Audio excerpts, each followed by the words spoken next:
So, like early on, I'm speaking more, like studio specific. Okay. Like, what was some of those like growing pains you had to learn through, like when it comes to recording music, when it comes to you, vocal wise, singing, mixing, mastering, that type of deal? Like, what was the growing pains in the studio?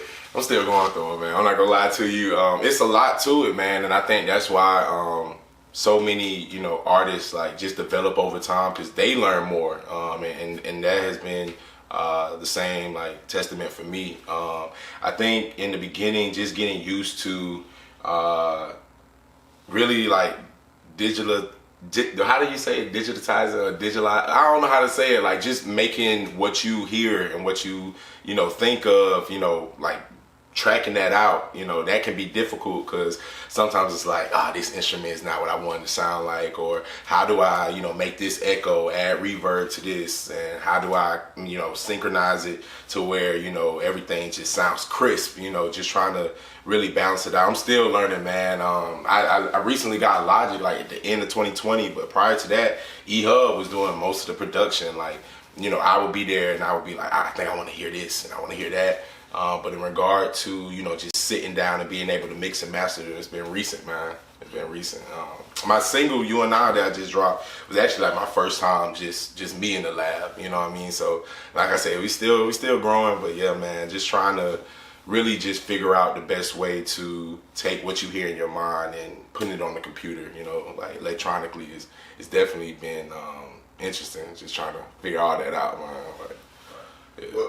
What's your favorite, like, instrument-wise, like, to perform? Right now, I'm not gonna lie, I was just blessed with a bass guitar. The church I play for, the pastor, like, heard me talking about playing bass, like, wanted to play bass and brought me a bass, and that was just dope. So, it just feels natural, but I've been playing piano for years, play drums, but I don't know, I love that bass, man. It's new, like, this year, 2021, so. Yeah, I love the way the bass feels naturally. Yeah. Like as far as like singing and performing piano wise, like who was some of your inspirations and like growing up and watching it? Definitely like grew up listening to John Legend, right. Stevie Wonder for sure. Like I love Stevie Wonder. Definitely growing up listening to like Outkast, Andre 3000, Big Boy, and really just I don't know, a little bit of everybody. Like Alicia Keys, seeing them play and sing was just like, okay, I can do this. You know what I'm saying? Like I can do this. But yeah, those were definitely some like big inspirations in regards to like playing instruments and singing. Yeah. Well, we'll talk about your first project. Like, what the whole lead up to it. Building and preparing for releasing and reception. Yeah, man. So like my first time releasing music was July 4th, 2018. Definitely top of July 2018. And it was a project called Two Outcomes. Well, it's called 2015, but it was 2, 0, 1, and then 5. Or S, and so it stood for Two Outcomes, One Summer. Yeah, it was literally just the best of both worlds. Me and E-Hub, we wanted to like make that, debut. And so we came up with a collaborative EP. I just remember we started off just messing around in his studio. And then it flowed. Like he would come up with the melody, then I hear some drums, and then hear some hi-hats, and then it just kept going. And it was like, nah, we need lyrics. Started cooking that up, and then later on ended up doing the second track because it was a two-song EP, and we were just like, it's time to release. And it was funny because at the time I was a RA up at Georgia State University, and I just remember the dorm that I was an RA in. The night before, one of my boys had recorded his music video.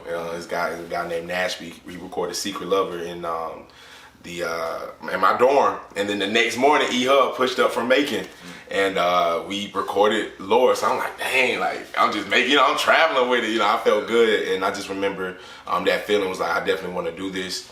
Moving forward, E-Hub, we started coming up with ideas for like the cover art, just trying to figure out how to incorporate, what we saw in our heads. Like I said, just making that electronic. And then after that, it was time to promote. And we were blessed, man. Just when we started announcing that we were getting ready to like drop, people were like, "Oh yeah, we've been waiting for this. We excited," because they knew we were musical, but they wanted to see like what would our music sound like. And I actually got an opportunity, or we got an opportunity to go down to Savannah to, like when it came out, we had an interview down in Savannah on WRUU with this DJ named GQ Smooth. And like it just worked out. Like people were sharing it on Instagram, and they was like, "How y'all on Apple Music?" Because that was before like distribution companies was just like real big. Everybody was like trying to drop. So they was like, "How y'all do that?" Like I'm still on SoundCloud. I want my stuff on this, and no shade to SoundCloud or nobody who is only on SoundCloud because you got to get it how you can. But that was definitely like just the process throughout it. Yeah. Well,